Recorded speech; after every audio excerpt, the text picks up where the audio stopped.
Lloyd brings King Storma to the castle. He instructs Storma to yell as loud as he can once in the morning and once at night from across the lake. But when Storma asks Lloyd what he would get from this deal, Lloyd scratches his hair while saying he has nothing to offer. Yet Lloyd smiles, saying that if he did that, everyone would be happy, including Bangul. Lloyd knows that Storma likes her, and he uses it to his advantage. Bangul smiles brightly and agrees with Lloyd while Storma is again being hypnotized by her beauty. Storma immediately agrees with the deal, and Lloyd is excited to take advantage of him, and he knows Bangul doesn't have any feelings for Storma, so he will take everything he can get from him while hoping he will be single his entire life. But he realizes that both of them are single, so he lifts Storma into his arm and hugs him. Storma keeps trying to escape but keeps failing because of how warm the hug is. When Lloyd asks Storma if he is going to call him Beong, which he answers him to do whatever he wants. Suddenly, Greg, who is supposedly accompanying the orcs back to their tribe, barges in. He informs Lloyd that some of the orcs ask for Arash's help because the Megalania are attacking their tribe. Meanwhile, at the Sand and Steel tribe, the orcs are fighting the Megalania, and Akush is on the front line trying to attack the giant monster. He soars through the air, wielding swords in each hand, and forcefully descends onto the Megalania's head. But it doesn't affect the monster, as it eyes him with hatred, making him realize he is in big trouble. The Megalania swings its tail and hits Akush with it. He tries to defend himself with his swords, but the strike is too strong, knocking him down a few feet to the ground for failing to deflect the attack. A few other orcs approach, worrying for him, but Akush tells them to keep fighting. Meanwhile, Lloyd instructs Greg to gather the white cavalry at the village gate, but Greg knows they will be too late to help the tribe, but Lloyd assures him that he will take care of it. Beong is still in Lloyd's hand when he runs along with Javier. They rush it because Lloyd believes this is a golden opportunity to turn over the monster domino, and laughs for having this opportunity to strike back, so he gives Beong a red sunflower seed to make him bigger. The villagers are stunned to see Beong grow bigger after he can actually cover the sunlight. Beong jumps while Lloyd is encouraging him from his head to show his best so he can win Bangul's heart,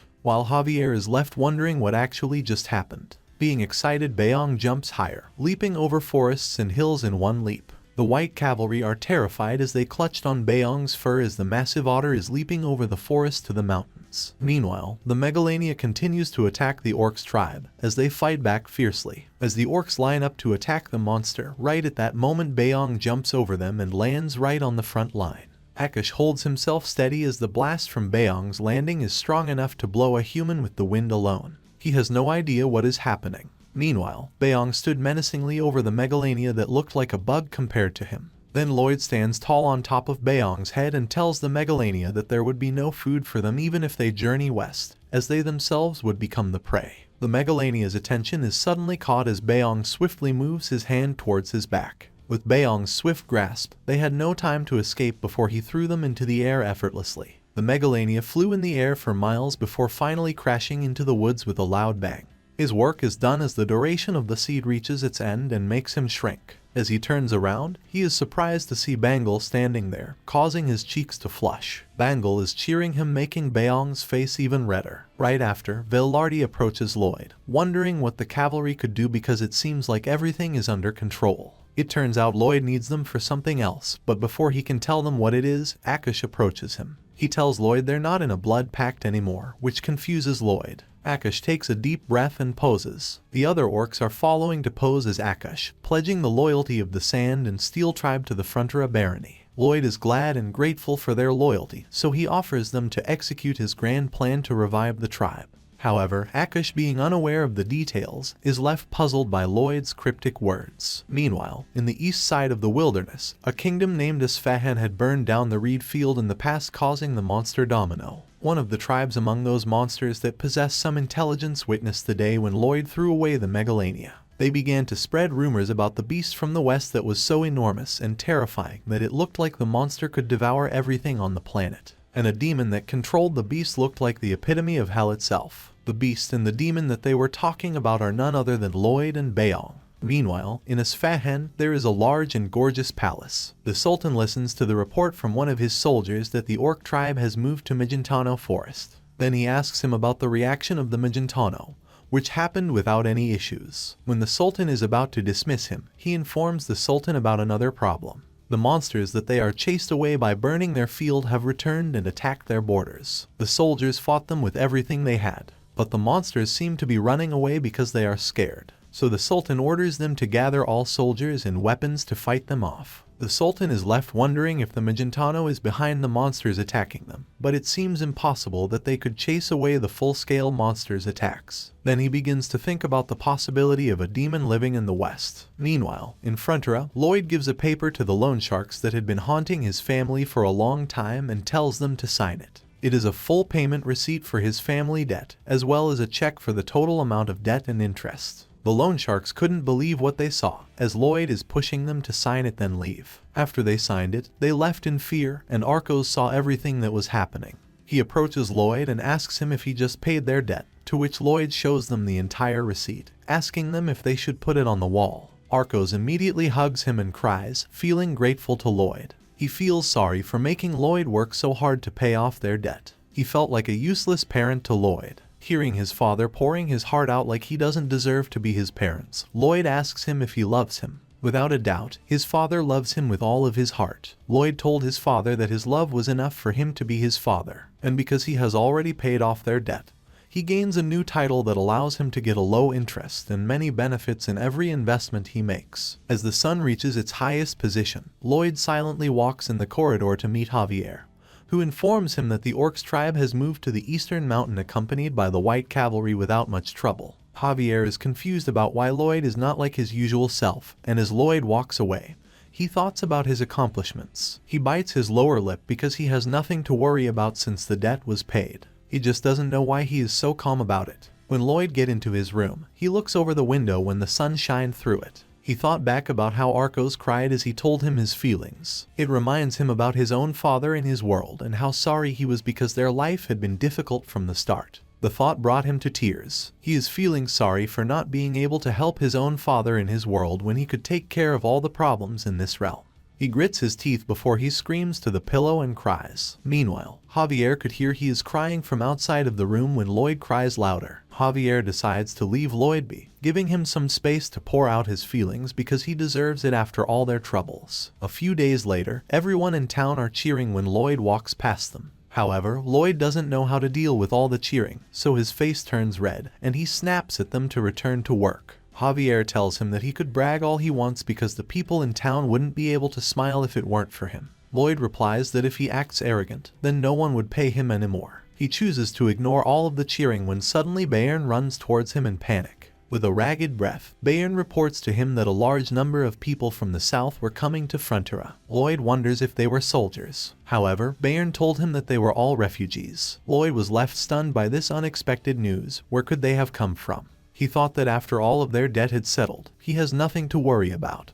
But the sudden arrival of these refugees left him with many questions. When the group of refugees approaches, Bayern, Javier, and Lloyd intercept their path, and one asks if they are the town's owner. Lloyd reveals that the Lord is his dad. Nicholas says they are people from the south in the Certino barony town. Looking at the group, Lloyd notices that most of them are dirty and injured. Nicholas explains further how his father saved all of them, and in the middle of his words, Lloyd stopped him. He asks if what attacked them were monsters, and Nicholas replies that they were. Javier says that it's probably the monsters Domino that had moved south. It was exactly like what Lloyd thought earlier, that every estate near the wilderness was greatly affected, except Frontera and Lacona. And all of it because he managed to tame King Storma, so the monsters went elsewhere. It is obvious that the refugees couldn't go to the north because it was only the sea. Going to the south would be a different country altogether, while the west was too far for them. The only place they could go was Frontera or Lacona, which is located right in the middle. Lloyd wonders how many there are as they kneel and beg for their help.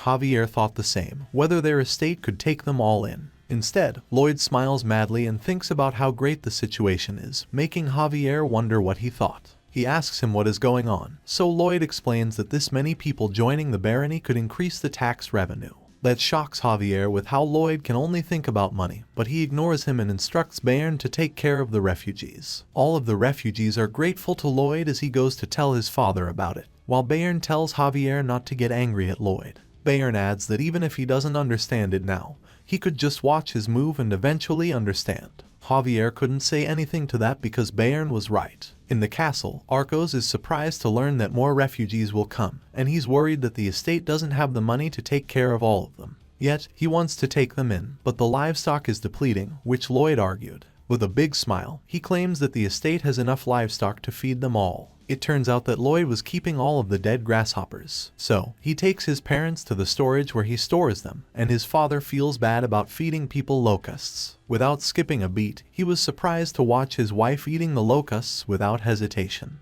She then assures him that it tasted just like prawns, and the orcs also ate them without worries. After she ate it, she thought to add seasoning to erase the meat's aftertaste, so she asked Lloyd if she could be in charge of the kitchen. Lloyd smiles as he tells her that's exactly what he wants her to do. In the empty field, the soldiers and the orcs are working hand in hand to build tents. After they were finished, Lloyd instructed them to collect more ingredients for the kitchen. A moment later, the soldier guarding the entrance informs everyone that more refugees are coming, faster than Lloyd had expected, so he tells Podong to start digging the ground to build the heater for the refugees. With the help of the steroid seed that makes him grow into that massive size, Podong digs the ground swiftly. Right after, Bayern comes, reporting that the men in charge of the heating system, working along with Bangul, do it in full spirit. They work faster because they know refugees are coming into the barony from every direction. While in the kitchen, a maid worries that the aftertaste is too strong, but Marbella says she has already figured it out. She shows them an ancient legendary cookbook that Lloyd got from the Dark Sorcerer Cave, which surprises all the helpers in the kitchen.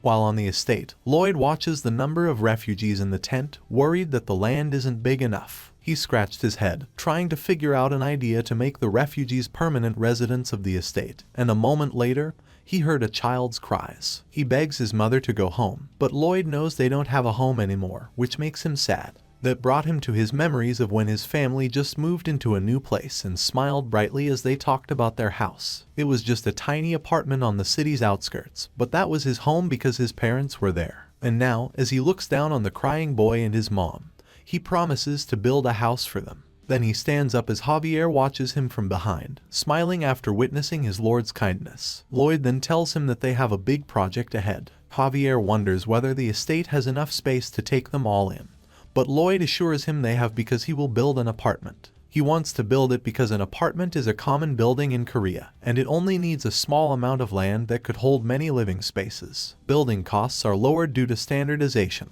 and having units in all directions improves insulation. As Lloyd looks down at the river, he activates his skill to determine that this is the best solution so the refugees have a good environment to live in. He simulates the best way to make apartment blocks around the river, and right at that moment, he smiles happily that he could increase the tax value. His obnoxious smile grows, thinking when this project is done, he will be rich and imagine himself swimming in a pool of money. Later in the meeting, Lloyd explains his plan to make the apartment complex to everyone. But before they can start, Javier argues about the project's name because calling it Honey Apartment annoys him. While Bayern looks like he is so done for not sleeping days as he is dreaming that Lloyd will work him to death. So Lloyd simply told him to ignore it. Before he explains Chalu, an old building complex with many living spaces on each floor and shared facilities for water, toilet, and canteen in the middle. And he wants to build in a square shape because it's faster. He also reveals that the most important thing about this project is that if they built a steel gate to block the way to the plaza, it would be a strong fortress that couldn't be breached.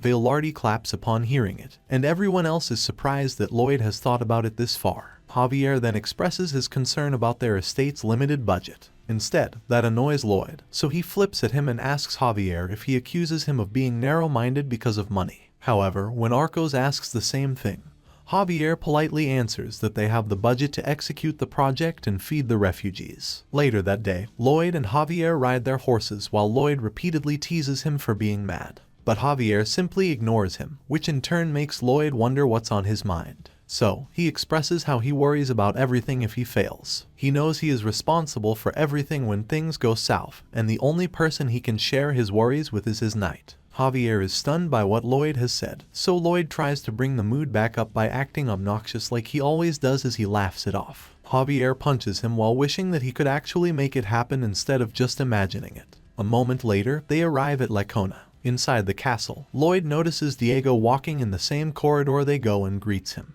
But Diego was so scared of Lloyd that he screamed. Lloyd was having fun bullying Diego and asked if he got kicked out of school. Diego has indeed dropped out of school, so Lloyd offers to help him return to school. Only after his family treats Frontera Barony nicely. Right after, they meet with the Viscount, and he is surprised to learn the fact that Lloyd wants to charge more for the water while acting like it is nothing. so he laughs, thinking that he has already won the argument while showing the contract they signed. Instead, Lloyd asks him to come closer as he pulls a magnifying glass from his pocket. Lloyd shows him a clause in the fine print that states he could change the price anytime he likes, surprising and angering the Viscount for tricking him like this. But Lloyd told him to calm down because he would also profit from it. If he agrees with the increased water price, Lloyd wouldn't report to the Queen that he has been rejecting refugees. The Viscount paled while wondering how this could be a profit, as he trembled when Lloyd had more things to say. Lloyd also adds if he writes a letter to the Queen, he could ask for Diego to be returned to the school.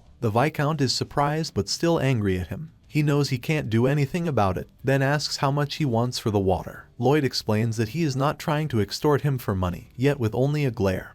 He wants the Viscount to give him more so that their partnership doesn't end. The Viscount is silently screaming because of the vague answer. At the same time, Javier is watching from the back, knowing who he is dealing with, and can only pity the Viscount. He thinks how awful Lloyd's personality is, while Lloyd asks how much he is willing to give. The aura in the room is grim, with the Viscount glaring at Lloyd, and he just stares at him back calmly. So the Viscount offers to increase it by 20%. In turn, Lloyd implies that he is not happy with the offer. When the Viscount realizes that, he increases it to 30%.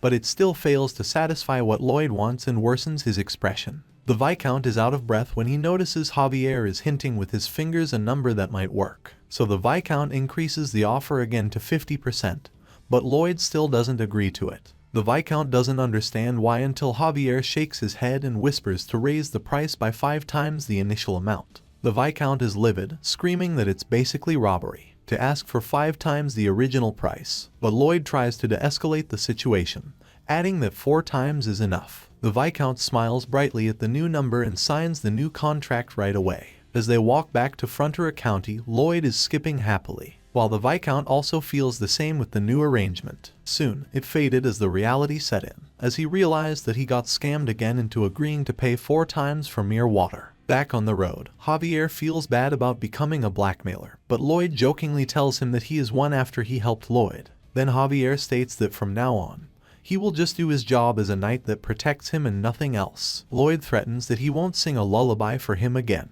Javier confidently replies that he wouldn't need the lullaby because he can control his senses better now that he is a sword master. But when the night falls, he pathetically fails to sleep. So he decides to ask for Lloyd's help, as he explains that he already had habits to sleep and he wouldn't be able to sleep without it.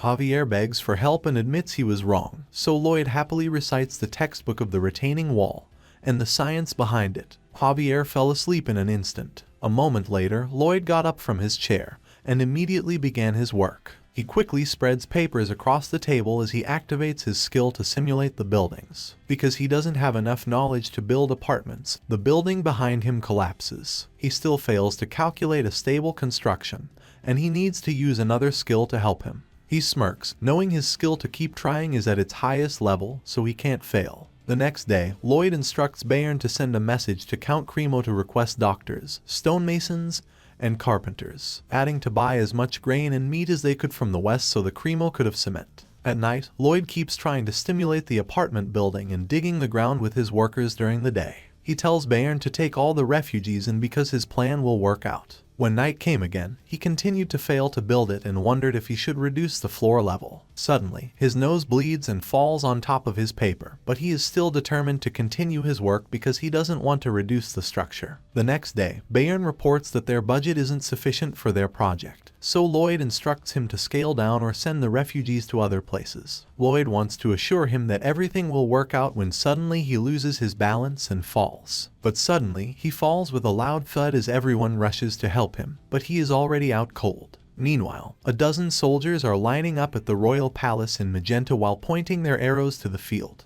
Their target is the queen, standing in the middle of the field with only her sword. The captain commands his soldiers to release their arrows. Immediately, dozens of arrows flew in her direction while she stood her ground, wielding her sword, trying to muster her strength. Her deep purple aura coats her sword as she swings it around and shatters the arrows into pieces. The broken arrows rain on the ground, shocking the soldiers who are training with her. However, she is unhappy that she could only improve her ability to manifest aura that much, while it all brings back the memory of her humiliating fight. Suddenly, she is informed that an envoy from Frontier is looking for her, as she wonders if Lloyd has sent him. Turns out, the envoy is Javier, and he kneels and reads Lloyd's ambiguous letter. While the queen wonders what his angle is this time, Javier read that Frontera had received refugees from 17 estates after being attacked by monsters Domino. The queen heard every praising word Lloyd wrote, wondering if Lloyd was being sarcastic. She imagines Lloyd kneeling and crying on the floor when Javier tells her that Lloyd doesn't have enough money. She is surprised at how bluntly Lloyd states in his letter, as Javier reads that Lloyd wanted the fund to be tripled from what she has in mind.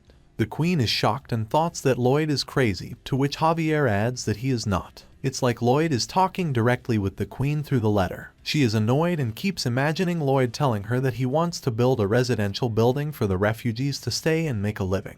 Once again in the letter, Lloyd tells her that his budget isn't enough, which the queen has enough hearing it, and commands Javier to stop because she understands what Lloyd wants. She explains that to deliver huge sums of money, she'll need to ask financial experts for advice and approval from the obstinate elder council. After hearing the queen's reply, Javier takes another letter from his pocket. The queen is curious as she hears Javier read that Lloyd intends to use the building as an invincible fortress so they wouldn't be attacked by their enemy from the east or monsters Domino. She is surprised that Lloyd has thought about it this far and even tells her that the kingdom will be in a much better state after the project is done. This made her believe that this project would reinforce loyalty toward her and boost her influence. This project has too many benefits that she couldn't simply ignore. Suddenly, Javier says bingo, just like what Lloyd told him to do, and it is as if Lloyd had read her mind. She thought about it deeply for a moment, before she decides that she'd fund Lloyd's project. Javier also adds that Lloyd wants Cortigas to come to Frontera. Back in the refugee camp at Frontera, Greg is screaming, telling everyone to not be slacking just because Lloyd is sick. Greg used to be nobody as a soldier, but he was there from the beginning.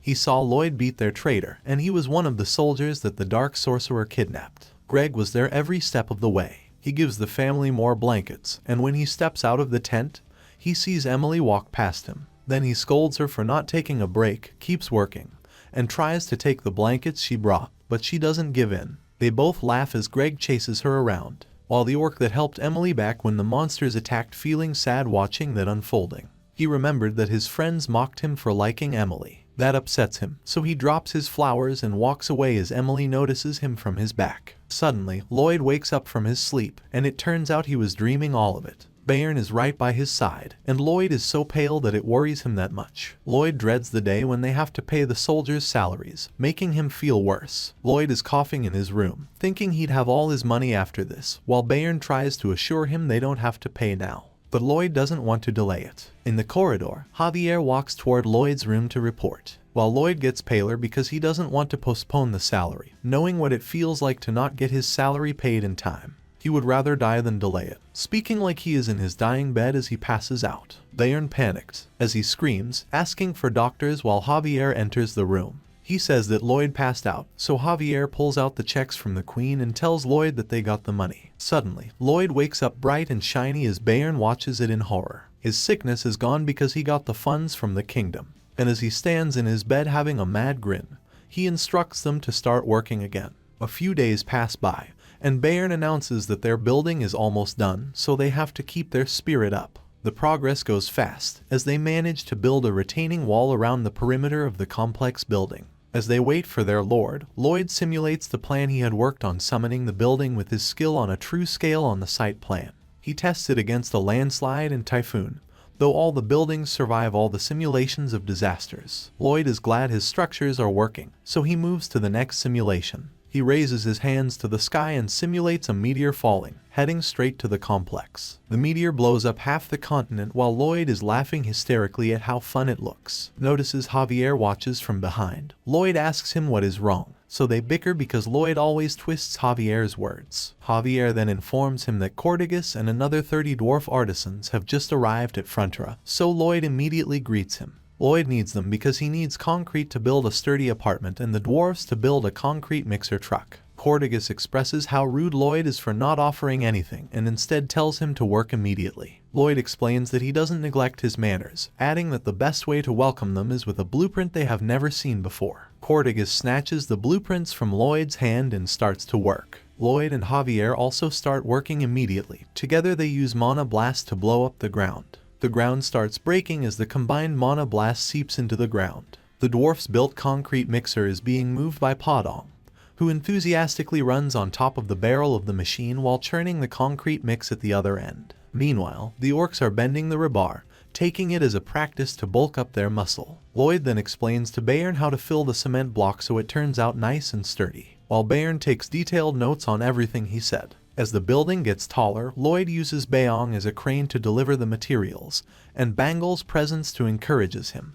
A few days fly by as Lloyd instructs Bayern to keep going while they are looking at the building that keep growing. Lloyd still has to think about building the heater systems that could be carried out throughout the building and connected to the radiators in each room. The problem is the system could spread the steam evenly, and the floor on the top will have 0 heaters as a result. Lloyd racked his brain every night, trying to find materials that could distribute heat evenly, but couldn't find anything. One night, he notices something when he writes everything he knows in his paper. He smiles as he finds the solution in his note. He remembers the time when Javier fought the dragon in the novel. The dragon is angry at Javier, and even though he is already a sword master, he is still too weak to fight and gets blasted by the dragon's fire. He is engulfed in the fire but stands his ground as he glares at the dragon. The dragon is stunned that Javier manages to survive in his full body armor. Turns out, the armor is made from the hardened sap of the Alencia tree, and it is the strongest insulating material in this world. So he takes Javier to look for this tree the next day.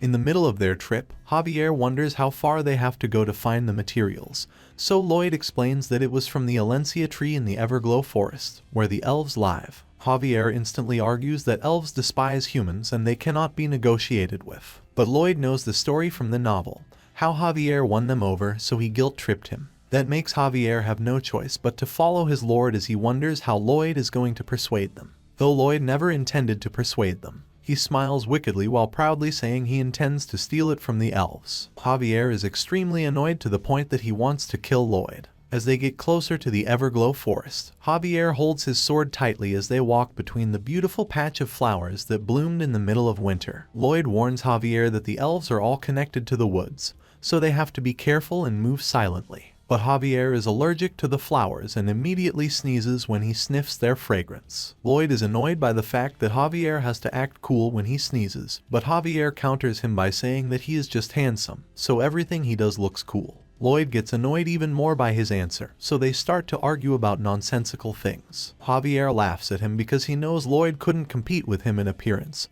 so he changes the subject to nonsense. Having no argument, Lloyd tries to punch him, but he easily blocks every punch while only needing one hand. Lloyd suddenly stops and tells him to hold his breath because they need to be stealthy. Lloyd explains that they need to go to the forest's center, but the elves are already lined up in front of them with their bows drawn. He is surprised that the elves already noticed them, and one of the elves states that they made a big fuss at their front door, so they are bound to be caught. Javier expresses how bad the situation is, but Lloyd thoughts differently. He tells Javier that the situation just escalated quickly as the elves fired their arrows at them. Javier immediately musters his mana to relentlessly swing his sword. He breaks every arrow that comes their way in half while Lloyd hides behind him. Javier doesn't miss a single arrow, and the elves immediately know he is a sword master. When the arrows stop coming, Lloyd splits and instructs Javier to meet at the tree. Javier worries that Lloyd will make it out alive by himself, but Lloyd says that as long as Javier keeps them distracted, he'll be okay.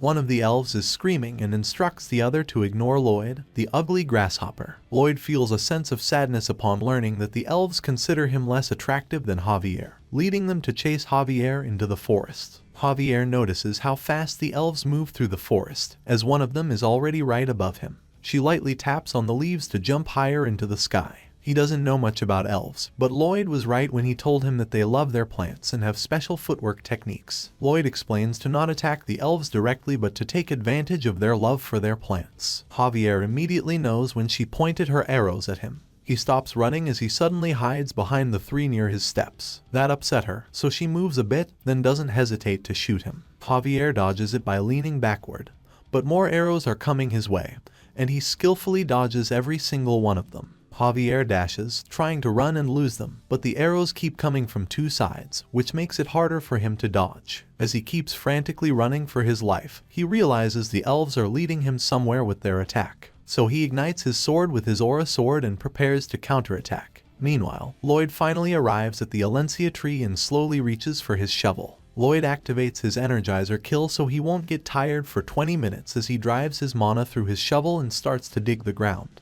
He quickly dug the ground, and in no time, he'll reach the bottom of the tree. Right at that moment, Javier fails to see the captain of the elves stop chasing him and wonders if she goes for Lloyd. He keeps running and gets shocked when he arrives at a lake. He gets cornered because there are no plants around the lake, so he has nothing to hide behind. Soon after, the elves come from two sides and shoot their arrows at him. Javier opted to direct his mana blast toward the lake, and the water effectively nullify the incoming arrows. When all of the arrows are drowned, as Javier appears out of the water unscratched. The elves are wondering what kind of power Javier has, and one elf assures them no matter how strong he is, they still have Melika. From the depths of the woods, Javier notices someone approaching. It is a muscle-head elf with a bigger build than the rest of them, and she is gunning for Javier. She plants her bow on the ground as she aims her giant arrow called Dragon Sniper at Javier.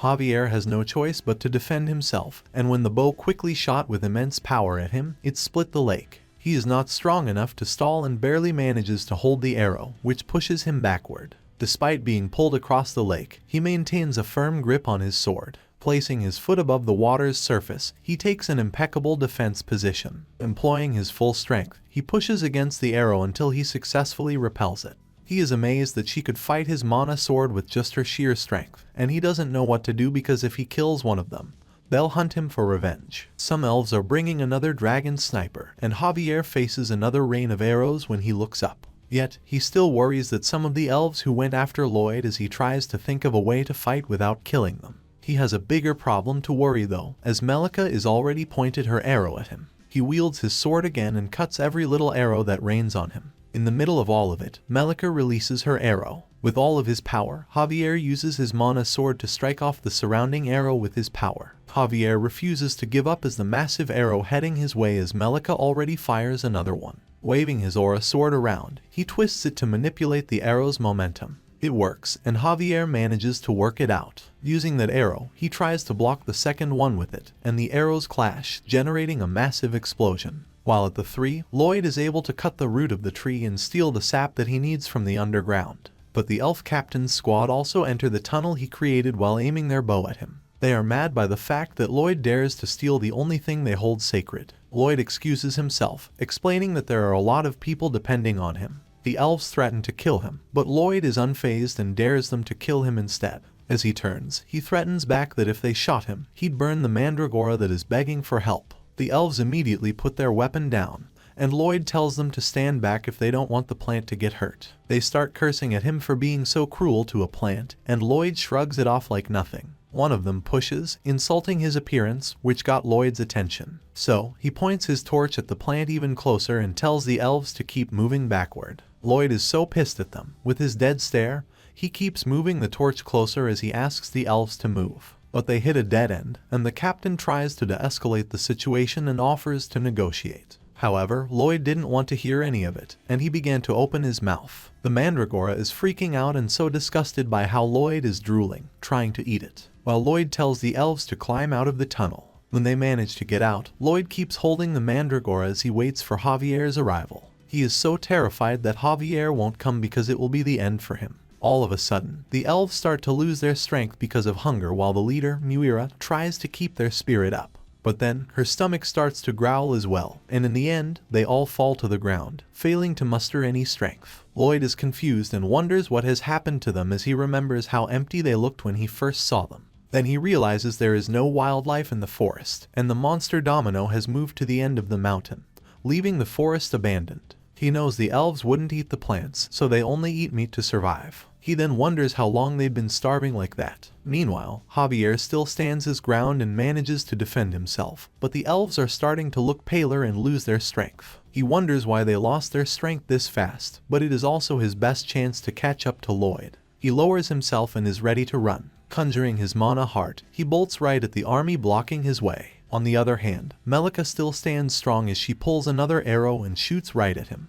But Javier doesn't intend to dodge and determines to strike it back. And he keeps moving forward despite the arrows that relentlessly come at him while hoping that Lloyd is okay. The elves at the tree warn the others that Javier is about to break out of their siege. But they are all too hungry to move anymore. It makes Javier escape easily, but Melika still chases after him as she shoots her arrow. Fortunately, Javier can dodge it. However, the blast's power from the arrow hitting the ground is enough to force Javier to fall. Melika doesn't waste her chance, and she quickly dashes forward to stab him. Javier is stumbling as he tries to dodge every attack that comes his way. He is determined to reach Lloyd because it's his assignment to protect him. Melika is coming at him again. She takes a swing at him as he jumps to avoid the attack, while the other elves start to launch their own attack as well. Leaves fall from the tree and float in the air as Javier steps on it, and just like that, he jumps a few feet into the air and escapes. The elves are surprised that Javier manages to use their technique that took them years to master. Javier lands on a branch, and immediately, arrows are coming his way, so he quickly jumps to another branch. He is determined to reach Lloyd no matter what, even when the rain of arrows is relentlessly being shot at his back. Javier simply keeps running as Melika prepares to shoot 2 arrows at once. Not long after, Javier sees the Alencia tree, so he calls Lloyd out immediately. Meanwhile, Lloyd is chilling while cooking meat with the elves. He hears Javier call him, so he turns around. He sees Javier covered in dirt, his clothes are ripped, and he is out of breath. Lloyd is surprised, looking at how messy his night is. On the other hand, Javier is stupefied by what he saw. Lloyd is eating with the elves when he is fighting them to his teeth, so Lloyd offers him to join as Javier sits with the elves while Lloyd introduces him to Muira. She is the tribe leader. Javier greets her back coldly as Muira asks if she could bring another person. Lloyd allows her to do what she wants, so Muira calls Melika, hiding behind a tree, to join, and she comes and sits beside Javier. He's stuck between the elves, claiming that it's nothing. Lloyd then offers her to eat the meat and points out that he knows the elves, who are still on guard, would also be hungry. He is right, all of them are drooling because of the smell of the barbecue, as Muira just silently nods at him. A moment later, she feels sad after Lloyd points out that their family is also starving. As Lloyd keeps telling the story, some of the elves start to cry as well. He reveals that a lot of their child and elderly also suffer from it. Muira couldn't say anything to that, and like adding salt to an open wound, he says that their child and elderly will be the first ones to die because of the famine. Melika started to cry, and so did the other elves on the tree that could overhear him. Lloyd then offers Muira a deal, but she straight up rejects it. However, Lloyd points out that they had already made a deal from the moment she agreed to retreat so he wouldn't burn the mandragora, adding that the moment she sat with him and ate together, that was also a deal. She sits in defeat while Lloyd smiles as he says that he wants both of them to survive. When she hears it, she doesn't understand what he means, but Lloyd explains to her that in exchange for her cooperation, he'll supply them with meat and coal to cook them. He will also build them a freezer to preserve the meat as Muira listens in silence. Then she asks what he wants, and Lloyd explains that if she rejects his offer, then the children in the barony will freeze to death. He needs the sap from the Alencia tree once a month, and he'll teach her how to extract it without damaging the tree. Lloyd also adds that if they agree, they should split the elves into 2 groups, one for distribution and the other half to help him build his apartment. Another elf recommends Muira to disagree with his offers, so she thought about his offer carefully. Then she remembers how her mom told her to only trust humans who could become her friends. She sits in silence for quite a while, progressively making Lloyd worry. Then she refuses his offer anyway because she'd only trust humans who could be her real friends. Lloyd curses inside, realizing this is not an easy deal like the one he made before. He remembers when he was just Suho Kim. He was an average guy, and when he joined a club, people used to talk about him behind his back. But he let it go and tried his best to keep learning and be successful in his life. But one day, one of his classmates took him out to eat Korean barbecue together. He tells him to eat as much as he wants because he wouldn't be able to afford it on his own. He still remembers the eyes that consistently underestimated him and the insulting smirk. Suho knows the guy is feeling good about himself for being able to feed someone like him. But his charitable act and degrading words are nothing compared to the delicious foods he eats, so he gladly accepts it. At least he is better than the others, so he eats as much as he wants. And just like that, they become friends. Now that he is in another world, he still thinks there is nothing good about friendship and smirks as he pulls out a piece of beef from his bag. Muira is surprised because it doesn't look like any beef she has ever seen, while Lloyd cooks it over the coal. She cries in tears after taking her first bite of the beef because of how delicious it is. The others can be seen also enjoying the beef. That instantly melts Muira's heart, so she doesn't think twice and accepts Lloyd's offer in exchange for the beef supply. That is a success, and Lloyd brings the elves back to the barony, while Javier is still upset that Lloyd could win them over with food when he has to fight tooth and nail against them. The townspeople are not surprised anymore that Lloyd manages to bring other creatures to the barony. As the elf's representative, Muira walks alongside Lloyd, seeing the trees used as fences and doors. Lloyd knows what she is thinking and explains to her that every tribe has its own values to uphold, and when they're willing to compromise, that's when the world could be a better place. She understands it already, but she still thinks that it's still wrong. But Lloyd smirks and reminds her about the beef they'll get from their deal. She immediately starts to compromise. Just like that, the construction for his apartment complex continues, and as Lloyd looks up at the building, he wonders if they could finish it before winter comes. He is worried that the water inside the concrete will freeze, and when it starts to melt, the moisture will damage the concrete from the inside. As a result, the building will collapse, but he doesn't have to worry about it because the elves help and pick up the slack. They work fast and are motivated by the promise to eat beef after they finish. As the winter comes, the apartments are done, so Lloyd immediately tests the adiabatic material made from the Alencia extract. He told his men to cover it all over the radiator, and when everyone on the floor was done,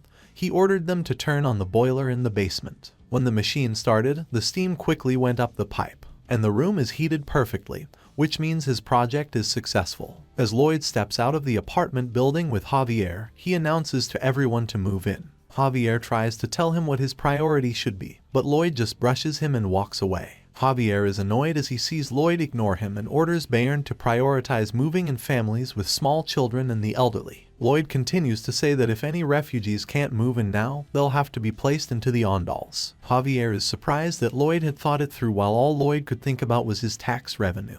After he is done, he asks Javier to go with him and meet Arcos because he still has some work to do. Javier thought about how much Lloyd changed and how he had changed everyone's life around him. As they walk down the street, they notice the royal messenger approaching. Arcos and Marbella are already there and greet the messenger as he opens a scroll. He reads the message from the queen, saying she is impressed by the Frontera's achievements, and she declares that the Frontera barony will be promoted to a county. The messenger congratulates Arcos and Marbella while Lloyd smiles happily from behind as he watches it all happen. Because of their effort in handling the monster's domino, protecting the refuges, building the East, and making it into a fortress, the Frontera will stand on its own, becoming a county. He also adds that the Queen would fund and deliver the materials for building the East, which makes Lloyd extremely excited. Lloyd immediately turns back and asks Javier to come along to the village. Arcos notices him walking away with Javier, and he tears up because it was all possible because of Lloyd,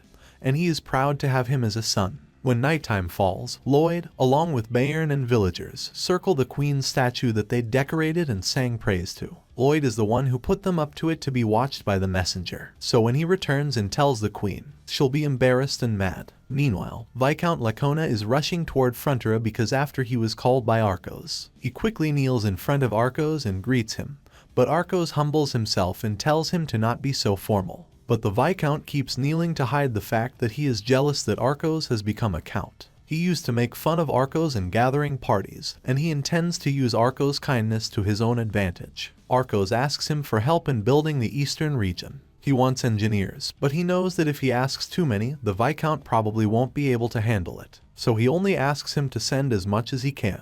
When he lifts his head from the ground to look at Arcos, he sees the same face that Lloyd used to intimidate him, bringing back his trauma. That wraps up their meeting, and the Viscount looks so pale after their discussion as he falls from his horse while Arcos watches him from inside his castle. He feels terrible for threatening the Viscount, who is trembling to get onto his horse. But somehow, he feels good after he did it, and Arcos smiles at the thought. Meanwhile, Bayern reports to Lloyd that they are done moving from the refuges to the apartment as notifications appear that because of this, he received new achievement and bonus RP. Lloyd widely smiles upon reading his notification. Meanwhile, the families are supplied with full-course meals in the single Ondals area. Someone is not happy with it because he knows he can't be forever dependent on other people. He is upset because he couldn't do anything to support his own family as suddenly, he notices someone calling Lloyd. On the outside, the refugees are cheering and thanking Lloyd for helping them. Lloyd speaks to everyone, including an elderly woman, even taking pictures together with a kid.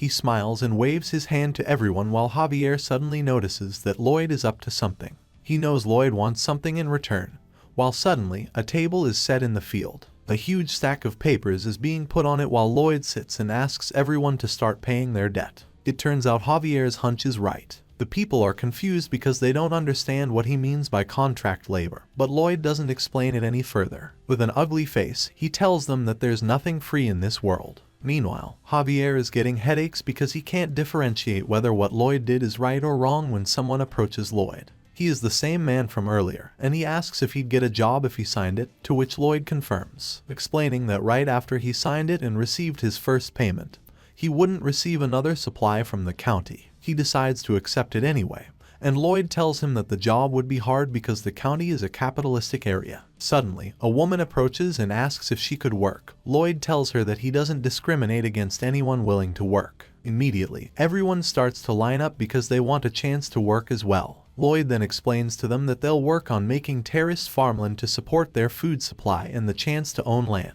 He plans to turn the eastern mountain into terraced farmland, and initially, he wants to use rebars to build the terrace.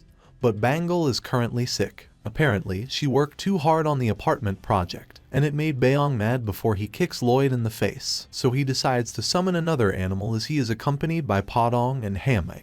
The messages encourage Lloyd to press the button, and he thought that the system is always on his side. He always gets animals that fit his needs, and he has a lot of RP points to use. As he presses the button, he hopes for animals that could help him build the retaining wall for the terrace. The system immediately processes Lloyd's request while he keeps praying for the right animals. Then, the program grows bigger, and Lloyd starts to wonder what that is. Suddenly, he is attacked by a massive fire that he doesn't have any time to dodge because he is too surprised. Lloyd is so shocked and upset that the system isn't on his side this time.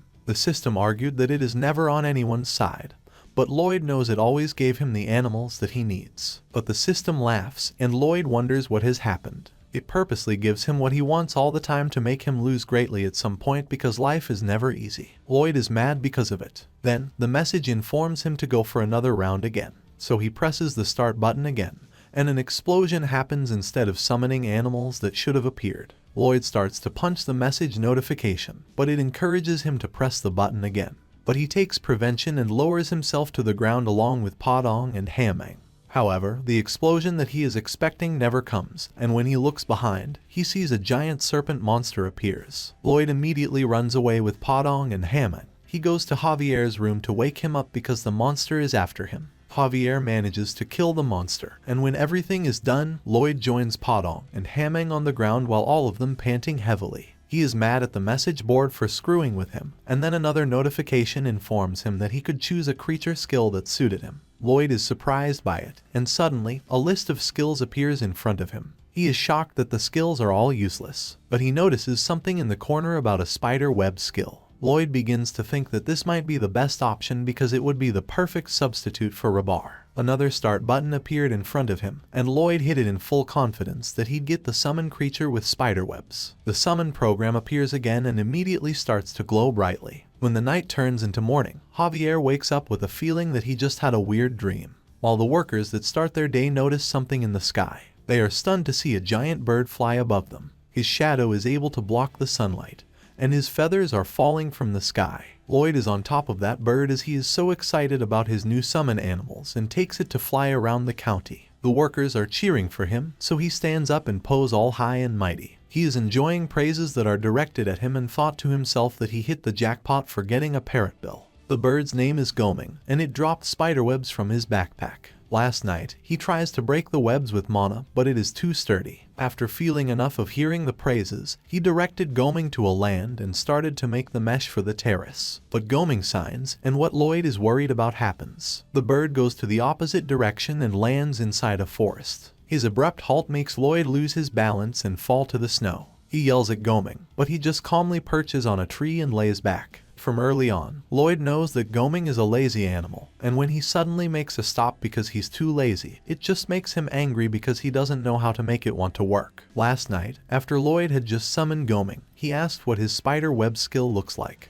but he just sighed and sat down on the ground, saying that he doesn't care. Lloyd was shocked by the way he was acting while Podong talked to Goming. Podong tried to convince Goming that working is important in life by giving him a big smile, but Goming doesn't seem to care. Then he said he'd try to do it, and for a moment Lloyd confident that the motivation from Podong works. But today he is in his lazy state again, so Podong come out of Lloyd's shirt again and try to get Goming to do something.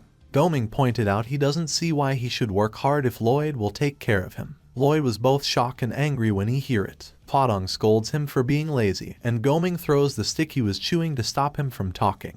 It slams Podong in the head and Lloyd just stands still and watches it happen. Then he asks Lloyd to give him the red sunflower seed, so Lloyd gives him one. A moment later, Goming flies away frantically in fears, trying to run away from the forest. All of them are scared by a loud boom from the forest, and Goming tries to fly as fast as he could to get away from Podong. But Podong, which grows bigger, could grab one of Goming's legs and hold him tight so he couldn't escape. Then Podong munches him like he was a lunch, making him scream so loudly that the whole forest can hear him, while Lloyd is too shocked to say anything. After Goming was shoved into Podong's mouth, he immediately spat him out on the ground. He must do that to get Goming to return to work, because when he offered to do it again, Goming yelled that he wants to work again. Then, both Podong and Lloyd laughed because they had won. The first stage of Lloyd's project is by sending his men to dig a ditch and then asking Baeong to separate the sand, while Goming flies above the land and drops his spider webs to make a net. Podong keeps an eye on Goming to ensure he doesn't get lazy again, and Lloyd, who rides on Goming's back, tells the white troops to come from above. The troops cheer for him and put sand over the spider web mesh to cover it until the backfilling is done. Then, they have to fill the gabion wall with rocks and pebbles. Lloyd is happy with how everything turned out, and the thought that everything could be done by next year excited him. He stands on Goming's back and cheers for the life of the rich people who don't have jobs to become real, because he already has the troops to do the groundwork and his father and Bairn to take care of the paperwork. After a few days, the farmland job was completed, and Lloyd got an extra 800 RP. He also became known as the leader of the tired people, which doubled the amount of crops produced. A few days later, Lloyd is having the best time of his life when he plays chess with himself. He keeps moving seats, and when he defeats himself, he gets mad. Javier watched him from the door and knew Lloyd didn't like what he did. But just as Lloyd had convinced himself that everything was running smoothly, an idea struck him. He remembered that his dad had told him that even if everything worked well, he should check it all again to ensure everything was fine.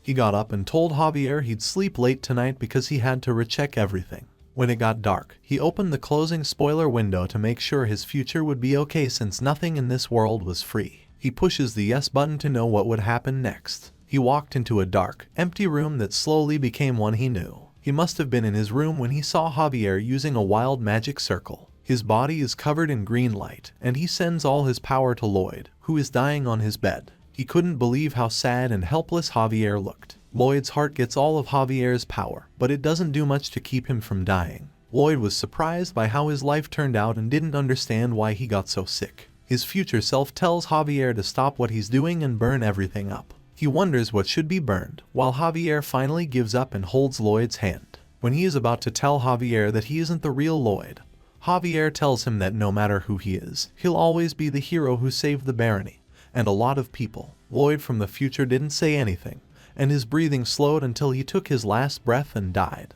When he dies, the creatures he summoned to him slowly fade away. Lloyd is shocked by what happened but doesn't let it get to him because he's seen himself die before, so he takes a moment to think things through. He sees that Javier doesn't change much, which means that this time isn't too far away, and he looks like he's been dehydrated. Lloyd follows Javier to the town square, where he sees something upsetting him. There are dozens of dead bodies, from children to adults, in one place. Only Javier was still alive, and the first thing that came to his mind was that they might be losing a fight that killed everyone. Then he saw Javier pour oil on the dead bodies and light a torch. He finally realizes Javier was told to burn all the bodies, so Lloyd knows the people died because of a disease. Lloyd is scared that he can't help because he's not a doctor and doesn't know what to do. Then he hears Javier talking to Lloyd's burning body and saying what Lloyd said before he died. Lloyd has no idea what Javier means when he tells him to remember empty. When Lloyd returns to the present, he wonders why his future self's last word is hard to understand. Then he realizes it might be a message for himself since he sees himself in the future. It's possible that the future Lloyd left that sign because he knew Lloyd would be able to see the future. But as Lloyd walks in a circle, he still doesn't know what it means. Then, he stops walking suddenly when an idea comes to him. He remembered a wintertime outbreak and realized how smart his future self was. When morning comes, Lloyd meets Bairn and tells him he needs quarrymen from Cremo County. Bairn worries that their budget isn't big enough to hire workers from outside. But Lloyd reassures him that everything is taken care of, even though he would feel beaten if he had to go into debt again.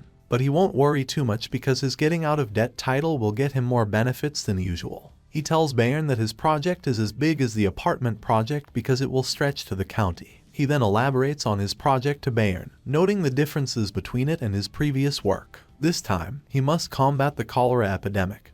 He lacks medical training, but as a civil engineer, he is well equipped to help avert a repeat of the disease's devastating effects by constructing necessary sewage systems. Last night, he realized that his future self was talking about Vienna when it was overpopulated and didn't have an ideal sewer system. All of the waste was dumped into the Danube River. The water will naturally take away waste, but a sudden winter caused a big problem. Cholera broke out due to the river freezing over and the resulting sewage backup. In Frontura, all of the waste goes into the Prona River, and if it snows, Frontura will be like Vienna. Lloyd is upset because just when he thinks everything is taken care of, he finds a bigger problem. But he didn't let these things stop him from reaching his goals in life. And just a few hours later, when Lloyd lies in bed, he worries about paying people from outside and going back into debt. Meanwhile, the red-haired orc notices that Greg is flirting with another woman. He comes up with the cheekiest pickup lines to get her attention, and she laughs at how silly he is. When the orcs see how happy they look, it makes him mad. Then, someone calls Greg and tells him that Bayern is looking for him, and the orc takes the opportunity to confront him. He's mad at Greg for cheating on Emily but didn't say anything except being angry, and that makes Greg confused. Then, he gets mad at Greg because he cheated on Emily. Greg is confused and says that Emily is just like any other plain woman, which makes the orc even more angry. So, he tried to hit Greg, but Greg used his mana to punch him first, and the orc fell. As he holds his red cheek, he can't believe Greg has that much power, and Greg tells him that he could never hit him with just a punch. All troops had to do in Frontura was learn to control, and use their mana to the best of their abilities, but most of the time,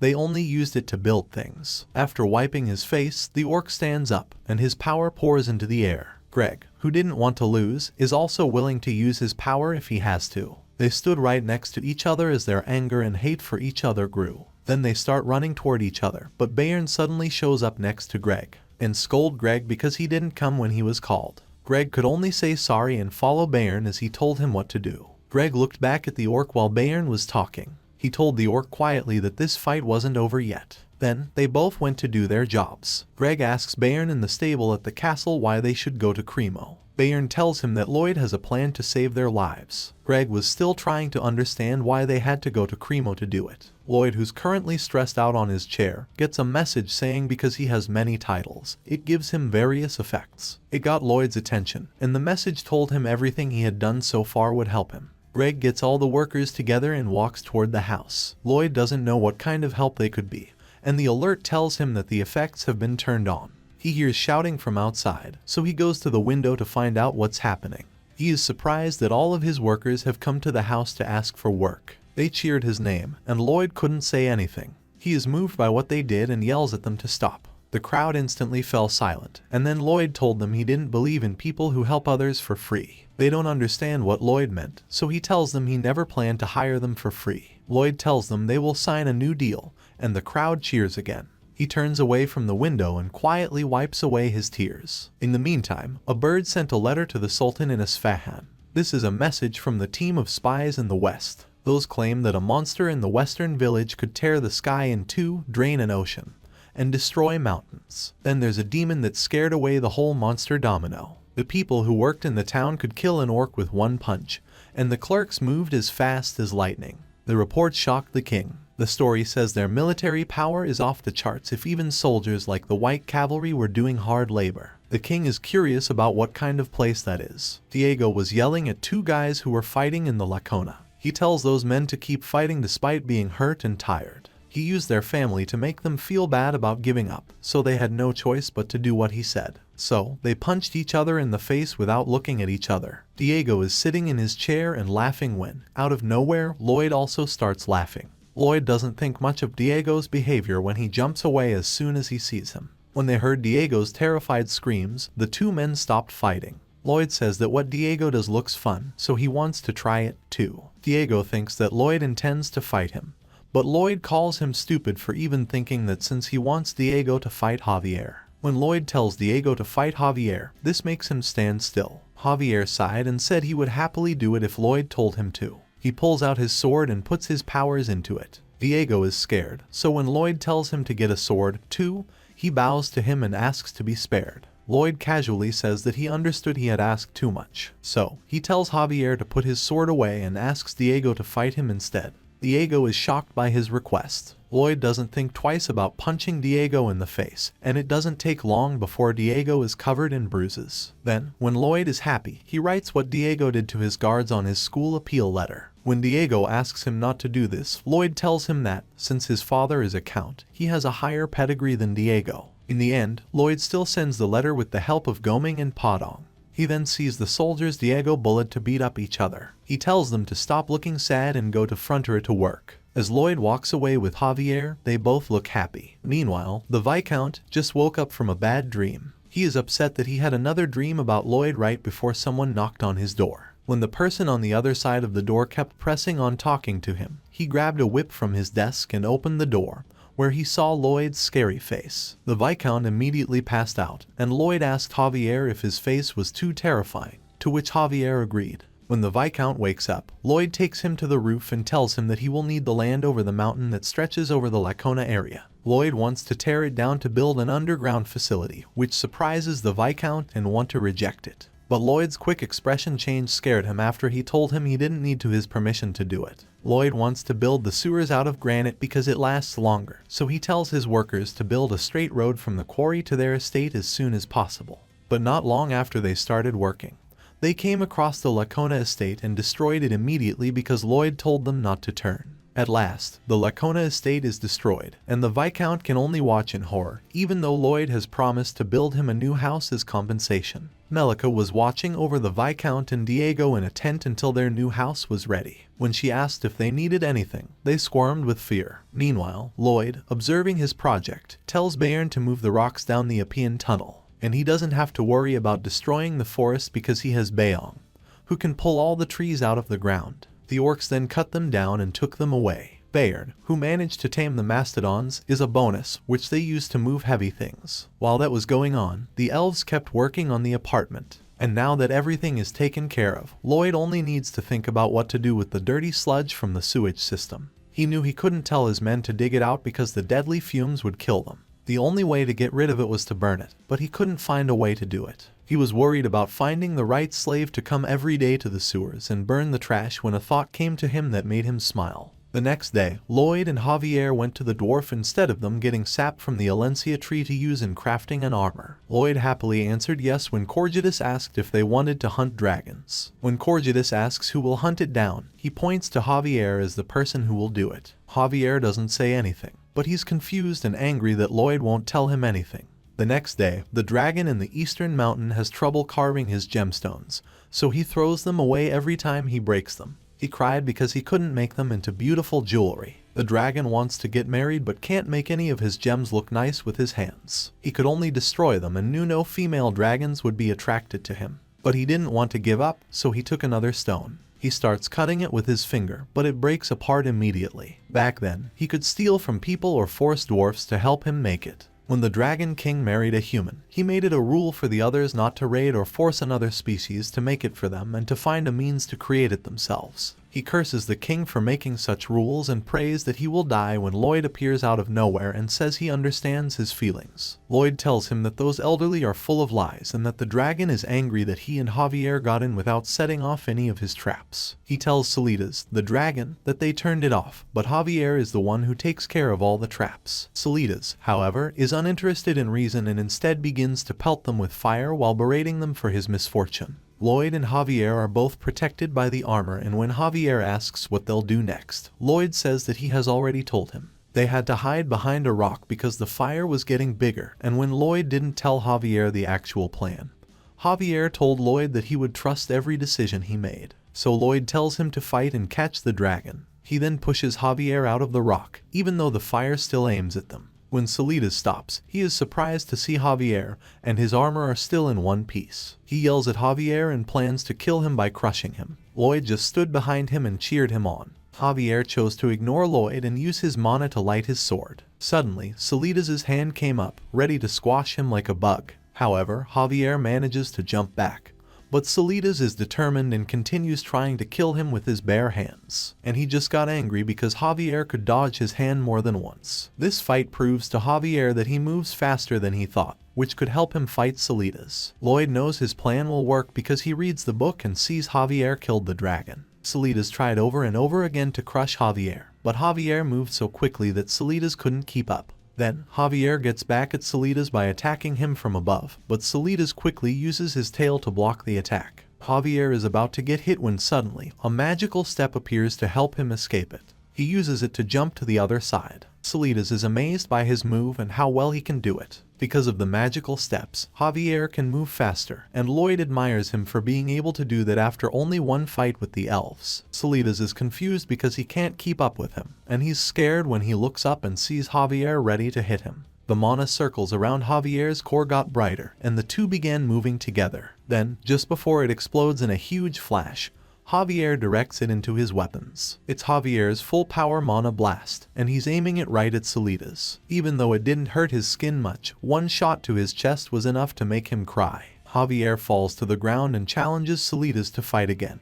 But Salidas has already asked Javier to spare him. Lloyd completely understood Salidas. In his mind, it's just like when a person finds a bug and tries to fight with him. He tried to scare him away with bug spray, but it didn't move. The bug then started to fly around him and poke him with a pen. The man is scared to see that a bug can act like that. And Javier is the bug in Salidas' eyes. Salidas is so scared of Javier that he is shaking all over. Salidas tried to talk to Javier and said something that made Javier stop and listen. Salidas takes this as a chance to hit Javier, but he only hits the ground when he lifts his hand.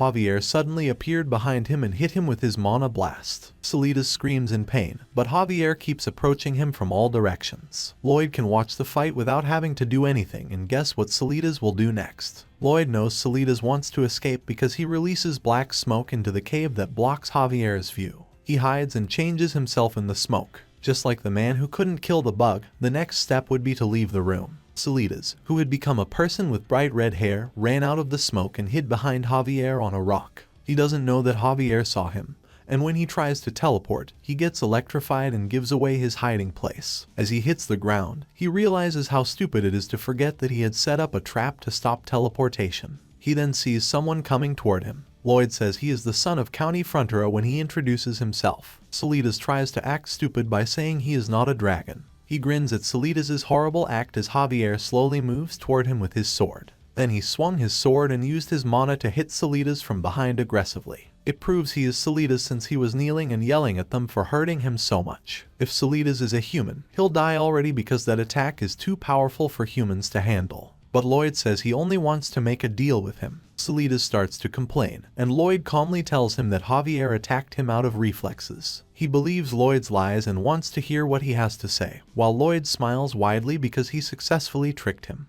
In the book, he remembers Salidas' upset when he fought the elves. It made him think of a customer who was always complaining about nothing, and someone stronger than them would be the only one who could handle anger like that. But Lloyd knows that Salidas is a proud dragon, and since he is a human and Salidas is a dragon, he can't control him with fear alone. So he tells Javier that he shouldn't have attacked such a wonderful creature like Salidas. Lloyd only did it because he couldn't fully control Salidas if he couldn't make him feel good about himself. Lloyd keeps admiring Salidas, and Javier, who's clueless about what he did wrong, gets angry at Lloyd for scolding him without reason. Then, out of the blue, Lloyd tells him to get down on his knees and raise his hands. Javier got more upset and more confused. Lloyd's annoying claim that he was deaf made Javier kneel and raise his hands, but he kept his anger to himself. Then Lloyd tells Salidas to sit on a rock and starts telling him about his offer. And instantly, his bright smile changed into a sly grin as he told Salidas that he knew he wanted to get married badly. He also knows it's hard for him to make gems that will draw female dragons, making Salidas wonder how he knew all of this. But Lloyd doesn't answer his questions. Instead, he tells him he could help him marry in 10 years. Salidas is interested in what's on offer. However, he was determined to find out how Lloyd knew all that.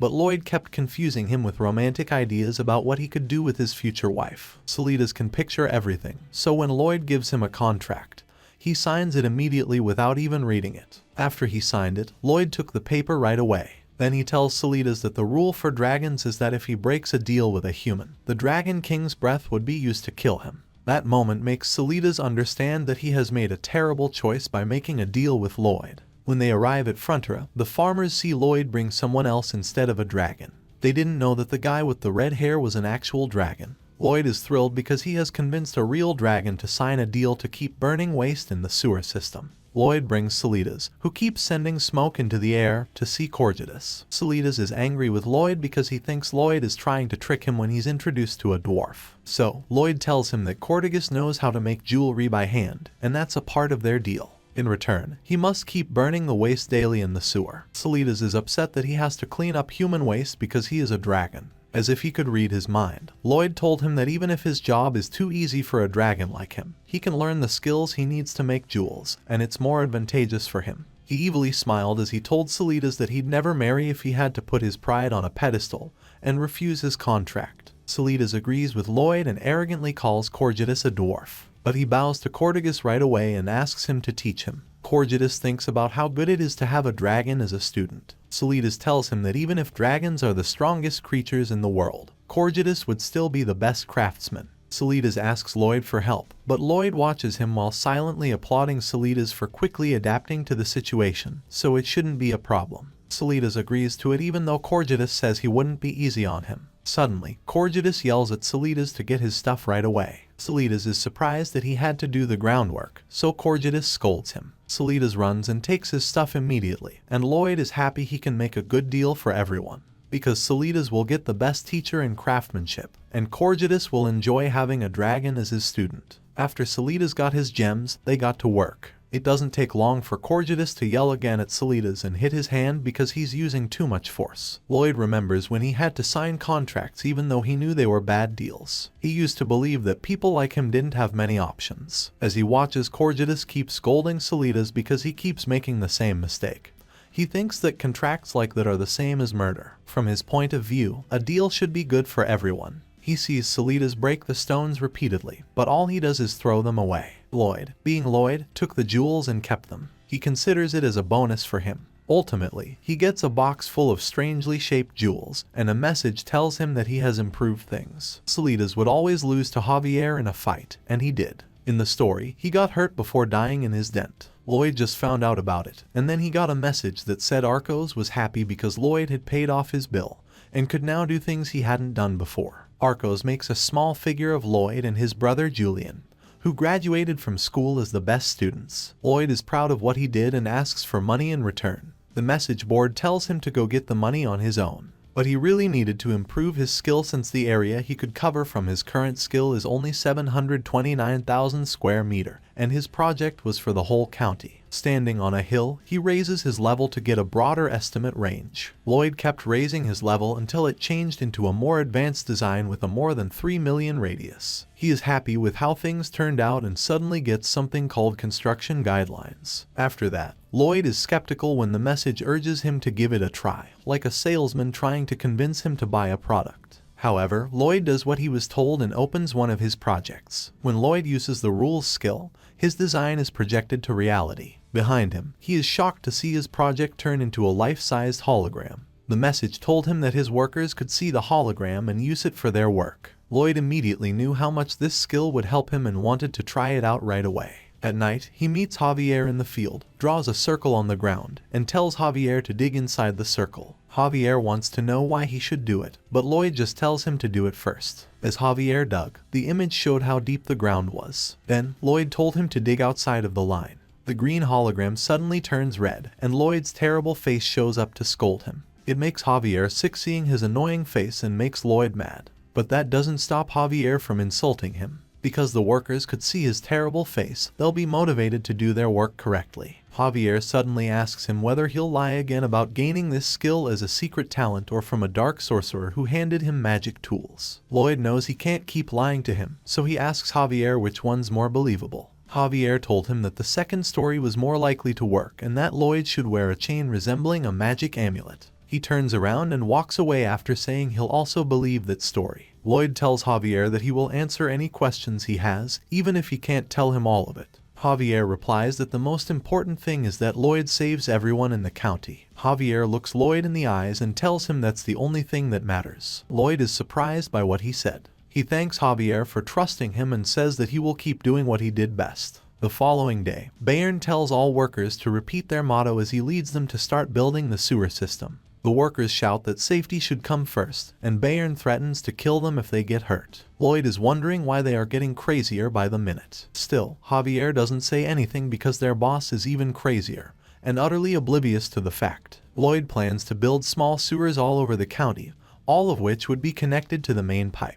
He's going to use Podong to dig the small sewer lines. But Podong can't build the main pipe by himself, so he sends Bangul to urge Bayong to dig the rest. He gets to dig a massive hole with only one scoop. One of the workers accidentally digs outside the line as they scoop the ground, and everyone is shocked to see Lloyd's face in the air as he scolds him. They're shocked and stop working for a while before cheering loudly because that face motivates them to work harder. They all intentionally make mistakes to see how Lloyd would react to them. After seeing what they have done, Lloyd angrily orders them to return to their tasks immediately. They return to their jobs in fear. Lloyd asks again why they are getting so crazy lately, but Javier doesn't have a good answer because it's obvious that Lloyd's craziness is contagious. After a few heavy rains in the spring, the small sewer project ran efficiently for 3 months. The project moved quickly because of how good Lloyd is at giving directions. As spring is coming, Lloyd tells Bayern they will build a sludge treatment plant across the field. Bayern is worried because the mastodons live in the area, but Lloyd reassures him that everything will be fine if they don't make it angry. And with Bayong on the job, they're also safe to do the work. But since they work in the field, no mastodons are around. At the same time, Lloyd was playing a game with himself again. He imagined that he had caught a criminal. Podong looks at him sadly as he happily lays on the ground.